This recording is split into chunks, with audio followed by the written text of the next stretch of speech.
गरुड़ पुराण में हमें मनुष्य के जीवन और मरण से संबंधित ऐसे कई रहस्यों के बारे में पढ़ने को मिलता है जिन्हें जानकर कोई भी व्यक्ति अपने जीवन की गति को सुधार सकता है। गरुड़ पुराण वैष्णव संप्रदाय से संबंधित है और इस पुराण के अधिष्ठाता देव सृष्टि के पालनकर्ता भगवान विष्णु हैं। जीवात्मा 24 घंटों के पश्चात पुनः वापस आती है और 24 घंटों के दौरान जीवात्मा को उसके संपूर्ण जीवन का लेखा जोखा दिखाया जाता है, जिसमें यह आकलन होता है कि अपने जीवन काल में इस जीवात्मा ने कितने पाप और पुण्य किए हैं।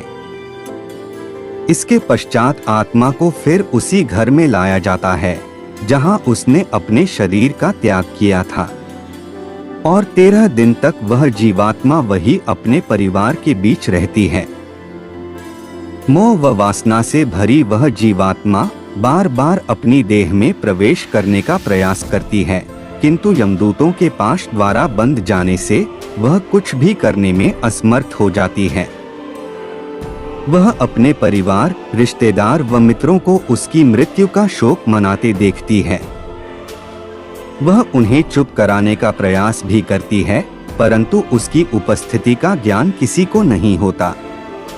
फिर वह अपने सामने स्वयं के मृत शरीर को देखती है और भूख प्यास से जोर जोर से विलाप करते हुए रोने लगती है। इसके साथ साथ गरुड़ पुराण में यह भी बताया गया है कि मनुष्य पुण्य कर्म तो करता है, परंतु उसके पुण्यों की संख्या उसके द्वारा किए गए पापों से कम होती है, अर्थात मनुष्य पुण्यों की अपेक्षा पाप अधिक करता है। इसके समाधान स्वरूप मृत्यु के पश्चात पिंड दान करना आवश्यक बताया गया है। 10 दिनों तक जीवात्मा के उद्देश्य से पुत्रगण पिंडदान देते हैं।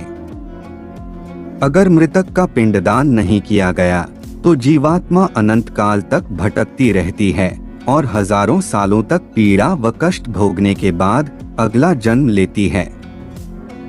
प्रतिदिन दिए जाने वाले पिंड के 4 भाग हो जाते हैं। उसके 2 भाग से मृतक का शरीर बनता है, तीसरा भाग यमदूत ले लेते हैं और चौथा भाग मृतक को खाने के लिए मिलता है। 9 दिन रात में प्रेत पुनः शरीर युक्त हो जाता है। शरीर बन जाने पर 10वें पिंड से प्राणी को अत्यधिक भूख लगने के कारण आहार रूप में प्राप्त होता है। गरुड़ पुराण के अनुसार 10 दिन तक दिए जाने वाले पिंडदान में विधि, मंत्र, स्वधा, आवाहन और आशीर्वाद का प्रयोग नहीं होता, केवल नाम तथा गोत्र से पिंडदान दिया जाता है। मृतक का दाह संस्कार हो जाने के पश्चात पुनः शरीर उत्पन्न होता है। मृत व्यक्ति के जल जाने पर पिंडदान द्वारा उसे 1 हाथ लंबा शरीर प्राप्त होता है, जिसके द्वारा वह प्राणी यमलोक के मार्ग में अपने शुभ अशुभ कर्मों को भोगता है। पहले दिन जो पिंडदान दिया जाता है उससे मूर्धा, दूसरे दिन के पिंडदान से ग्रीवा और दोनों स्कंध बनते हैं, तीसरे दिन के पिंडदान से हृदय व चौथे दिन के पिंडदान से पृष्ठभाग उत्पन्न होता है।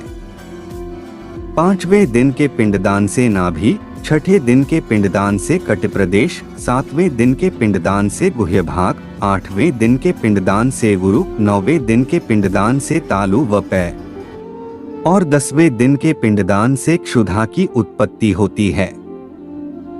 जीवात्मा शरीर प्राप्त करने के पश्चात भूख से पीड़ित होकर घर के द्वार पर रहता है। 10वें दिन जो पिंडदान होता है उसमें मृतक का प्रिय भोजन बनाकर देना चाहिए, क्योंकि शरीर निर्माण हो जाने पर मृतक को अत्यधिक भूख लगती है। प्रिय भोज्य पदार्थ के अतिरिक्त अन्य किसी भोजन का पिंड दान देने से उसकी भूख दूर नहीं होती। 11वें और 12वें दिन प्रेत भोजन करता है। मरे हुए स्त्री पुरुष दोनों के लिए प्रेत शब्द का उच्चारण करना चाहिए। उन दिनों दीप, अन्न, जल, वस्त्र जो कुछ भी दिया जाता है उसको प्रेत शब्द के द्वारा देना चाहिए, क्योंकि वह मृतक के लिए आनंददायक होता है। 13वें दिन पिंडज शरीर धारण करके भूख प्यास से पीड़ित वह प्रेत यमदूतों के द्वारा महापथ पर लाया जाता है। और यहाँ से इसकी यमलोक की यात्रा आरंभ होती है। मनुष्य अपने कर्मों के कारण ही मृत्यु के पश्चात होने वाली यातनाओं को भोगता है।